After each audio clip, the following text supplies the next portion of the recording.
Quality ఉండదు. ఆన్లైన్లో 100 రూపాయలు చీర కొనేస్తుంది, అది స్టేటస్లో పెడుతుంది. స్టేటస్ చూసారా, లైక్ కొట్టలేదు, కామెంట్ చేయలేదు, అంత దీనికి పని లేదు, ఏం లేదు. సరేలే, ఏదైతే ఏముంది, ఇప్పుడు లిఫ్ట్ చేయకపోతే మళ్ళీ దీంతో నాకు అవసరం పడుద్ది. హలో, వదినా, ఇప్పుడే స్టేటస్లో ఫోటో చూశాను. చీర బాగుంది, 1000 రూపాయలా? అమ్మో, బాగుంది వదినా. ఇలాంటి మంచి మంచి చీరలన్నీ నీకంటే పడతాయి వదినా. లైక్ కామెంట్ కదా వదినా, ఇప్పుడే పెడతానే, ఉంటానే. వేస్ట్ మొహంది, ఎప్పుడు లైక్లు కామెంట్లు అని వస్తాయి. లేకపోతే దీనికి తిండి తీప్పలన్నీ ఏం ఉండవు అనుకుంటా, ఇందులోనే ఉంటది. ఎందుకు రావు ఇలాంటి ఐడియాలు? మమ్మీ, నేను రేపైనా స్కూల్కి వెళ్ళాను, ఈ చదువులు నాకు వద్దు.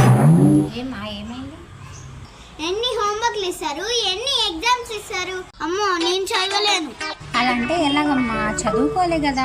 ఆడపిల్లలు ఎంత చదువుకున్నా పెళ్లి చేసి పంపిస్తారు కదా. పెళ్లి చేసి పంపిస్తారు. ఆడపిల్ల పెద్ద పెద్ద చదువులు చదువుకుంటే పెద్ద పెద్ద చదువులు చదివిన వాళ్ళు భర్తగా వస్తారు.